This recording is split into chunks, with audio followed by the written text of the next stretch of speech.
A special thank you to Watley Farm of Topsom, Maine for providing us with this beautiful array of local produce. So for today's local foods training, we're going to be talking about local tomatoes. And right now in Maine, it is the beginning of August, which is peak tomato season. And I brought with me today a large variety of different heirloom tomatoes from Watley Farm. Watley Farm is an organic, diversified farm in Topsom, Maine.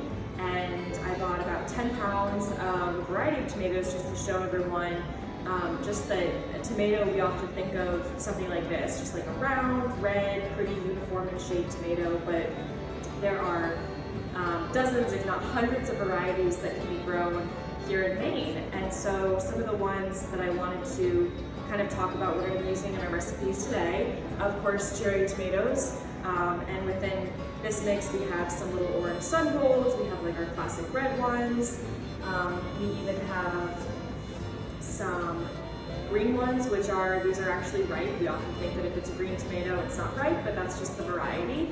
And then we have some different larger slicing tomatoes. This is an Aunt Ruby's German green. Like I said before, it's green, but it's still ripe.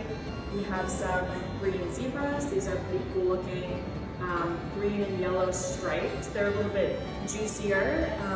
And then we have these are called Chef's Choice. They're like beautiful bright orange color. We have the classic heirloom, the striped German. This one can grow huge. I've grown them in my garden. I've kind of let them get away from me after a rainy day, and they just keep growing and growing massive.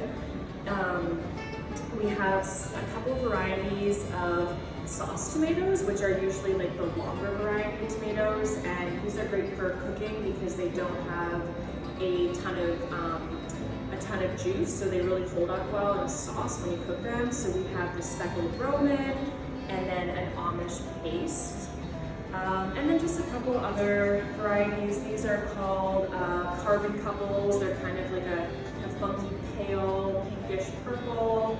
And so these are all the tomatoes we're going to be using in our recipes today. And when you get tomatoes into your kitchen, don't ever put them in the refrigerator. They become mealy, they lose a lot of their flavor.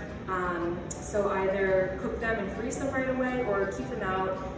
Typically a kitchen, unless your kitchen's really hot, kitchen temperature, room temperature is the best for storing tomatoes.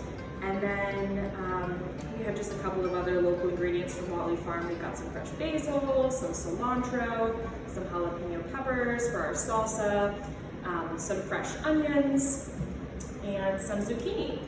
And that is it for produce and the recipes that we're going to be creating.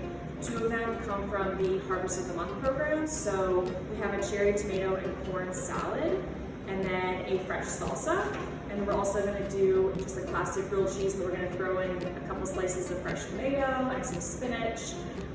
We're using cheddar and mozzarella cheese in that sandwich. And then we're going to do a summer vegetable bake. So it's got zucchini, some fresh tomatoes, and some fresh corn. And we're going to bake that in the oven with like a cheesy breadcrumb topping on that. That's delicious as an entree or as a side.